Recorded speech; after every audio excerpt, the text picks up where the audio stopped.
Mesdames et messieurs, bienvenue. La scène politique congolaise est peut-être en train d'entrer dans une nouvelle phase. Une phase où les lignes bougent, où certains signaux jusque-là inimaginables apparaissent et où Félix Tshisekedi semble vouloir reprendre totalement la maîtrise du jeu autour du dialogue politique. Première question, qui contrôle désormais le processus du dialogue inclusif? Deuxième question, faut-il voir dans les récents événements autour de Moïse Katumbi les premiers signes d'un dégel avec le pouvoir? Et troisième question, quel rôle Joseph Kabila peut-il encore jouer dans cette nouvelle configuration? Décryptage. Pendant plusieurs semaines, différentes initiatives ont tenté d'imposer leur propre dynamique autour d'un dialogue politique. La C64 et plusieurs figures de l'opposition ont cherché à construire un rapport de force et à placer la question du dialogue au centre du débat national. Mais aujourd'hui, la situation semble évoluer. Le président Félix Tshisekedi paraît déterminé à imposer son propre tempo.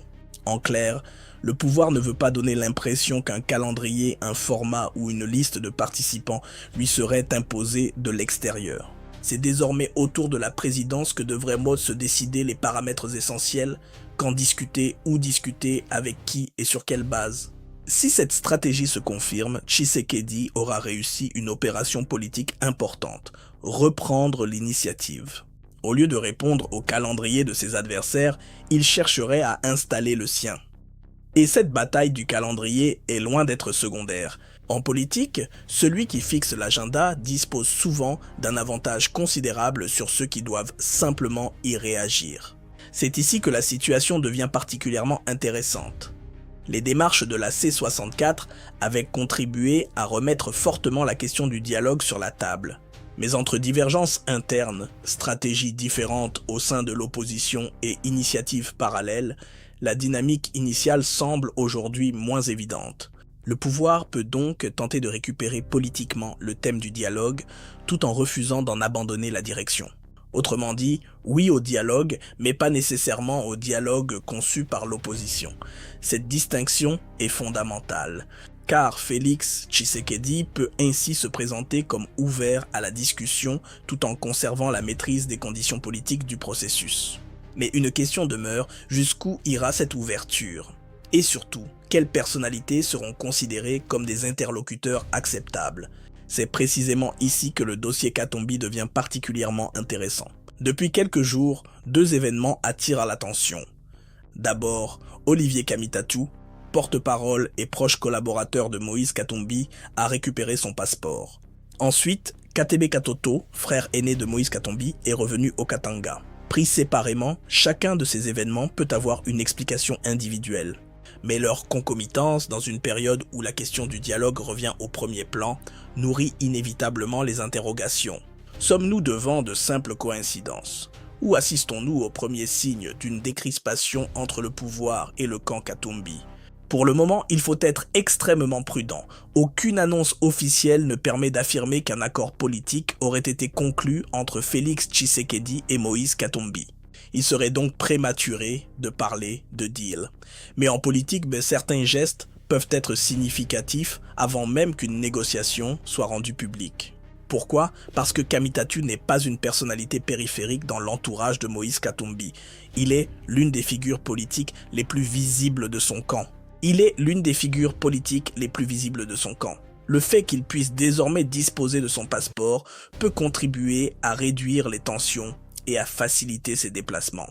Mais peut-on aller jusqu'à parler d'un geste politique destiné à Katumbi? À ce stade, nous ne disposons pas d'éléments suffisants pour l'affirmer. Ce que nous pouvons dire en revanche, c'est que ce geste intervient dans un contexte où chaque mouvement est interprété à travers le prisme du dialogue.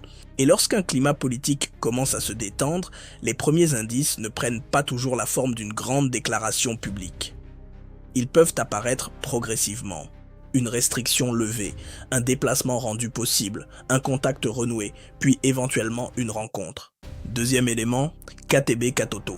Son retour au Katanga attire naturellement l'attention en raison de son poids familial, économique et symbolique. Kateb est le frère aîné de Moïse Katumbi, et le Katanga reste évidemment au cœur de l'histoire politique de cette famille. Mais là encore, attention aux conclusions rapides. Le simple retour de Katebe Katoto ne prouve pas qu'il soit porteur d'un message politique ou engagé dans une médiation entre Tshisekedi et son frère. Cependant, dans la séquence actuelle, sa présence devient politiquement intéressante. Elle intervient précisément au moment où l'on reparle de dialogue, de recomposition de l'opposition et de possibles contacts entre différents camps. Voilà pourquoi son retour est scruté. Ce que nous pouvons dire, c'est que l'opposition congolaise n'est plus dans la même configuration qu'il y a quelques mois. Les stratégies divergent. Certains privilégient une confrontation politique frontale. D'autres semblent davantage disposés à explorer les possibilités d'un dialogue. D'autres encore veulent poser des conditions avant toute discussion. Cette fragmentation offre au pouvoir une possibilité stratégique, négocier séparément avec certains acteurs plutôt que d'affronter un bloc d'opposition parfaitement uni. Et c'est peut-être l'un des enjeux majeurs des prochaines semaines si Félix Tshisekedi réussit à rouvrir des canaux avec certaines personnalités importantes de l'opposition. Le rapport de force pourrait être profondément modifié. Moïse Katumbi représente évidemment une pièce majeure de cet échiquier. Katumbi conserve une influence politique importante, particulièrement dans l'espace katangaïs. Un éventuel apaisement entre son camp et celui de Tshisekedi aurait des conséquences dépassant largement une simple réconciliation entre deux personnalités. Il pourrait modifier les alliances. Il pourrait peser sur la configuration d'un éventuel dialogue national. Et surtout, il pourrait contribuer à isoler d'autres forces politiques. Mais encore une fois, dégel ne signifie pas alliance, dialogue ne signifie pas ralliement, et restitution d'un passeport ne signifie pas accord politique. C'est une distinction essentielle. Il reste enfin une grande inconnue. Joseph Kabila, l'ancien président, demeure une référence incontournable lorsqu'on parle des rapports de force politique au Katanga. Depuis longtemps, différentes hypothèses circulent autour de son rôle et de sa capacité à peser sur une recomposition politique.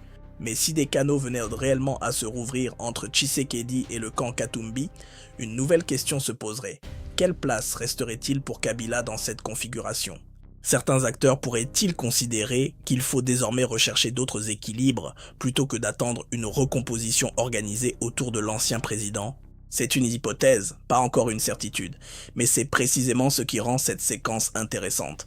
Si l'on rassemble toutes les pièces, une tendance apparaît. Félix Tshisekedi cherche à éviter que le dialogue devienne un mécanisme permettant à ses adversaires de lui imposer leur agenda. Il veut rester au centre du processus, il veut conserver l'initiative, et il pourrait simultanément chercher à réduire les tensions avec certaines composantes de l'opposition. C'est une stratégie classique mais potentiellement efficace. Ouvrir suffisamment la porte pour attirer certains interlocuteurs, tout en fixant soi-même les limites de l'ouverture.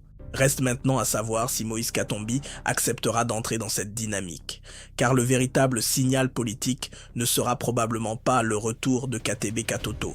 Ce ne sera même pas uniquement la restitution du passeport d'Olivier Kamitatou. Le véritable tournant serait l'apparition d'un canal politique assumé entre les camps Tshisekedi et Katumbi.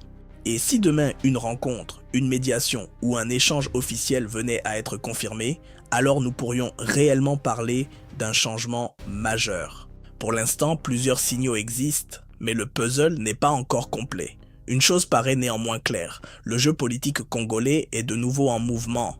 La bataille autour du dialogue ne concerne plus seulement la question de savoir s'il aura lieu. La véritable bataille est désormais de savoir qui le contrôlera.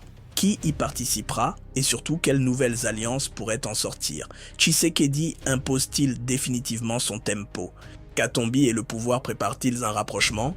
Et Joseph Kabila risque-t-il de se retrouver davantage isolé dans cette nouvelle configuration? Les prochaines semaines pourraient nous apporter les réponses. Restez connectés.